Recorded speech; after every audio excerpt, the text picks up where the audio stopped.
Moi, j'aurais une question qui me semble quand même importante. C'est celle de la simplification des documents qui sont présentés. Le STRADET, le SDAGE, le SCOT, le SPRAM, le PLU, etc. Vous demandez à monsieur, aux citoyens, d'essayer de comprendre des choses que vous-même, vous complexifiez, je dirais presque à souhait. On ne peut pas continuer à demander aux citoyens une participation active si on ne lui présente pas des choses d'une façon non pas moins complexe, mais surtout moins dispersée.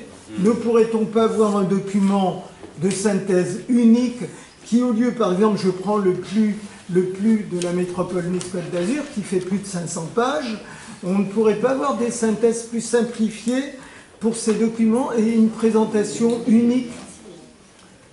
Oui. Alors, j'abonde complètement dans votre sens. Hein.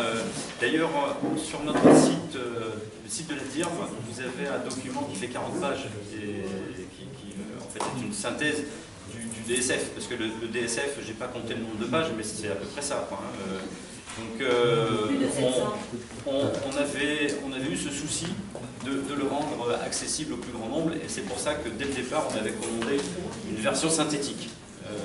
Mais vous avez raison, à la limite, pour un citoyen, ce qui serait bien, c'est de savoir quels sont les documents qui sont applicables pour tout projet, et d'avoir une synthèse des synthèses. Enfin, oui, un document non, mais je suis c'est peut-être une proposition à faire au CMF, mais ça n'a pas l'intérêt. Oui, voilà, c'est pas. Mais ça n'a pas l'intérêt. L'idée, c'est de savoir exactement ce que vous attendez. C'est-à-dire que si vous attendez de la vulgarisation, c'est intéressant pour vous. Et pour la prise de décision, ce qui est important, c'est de savoir comment construire cette prise de décision. Et il faut tous les éléments. Plus vous synthétisez, et moins vous êtes performant au niveau des éléments que vous apportez. Donc, pour quelqu'un qui y travaille, il est fondamental que ce soit la pièce originale avec laquelle il travaille. Pour le commun des mortels qui a simplement envie de s'informer, effectivement, un tout petit document peut faire l'affaire.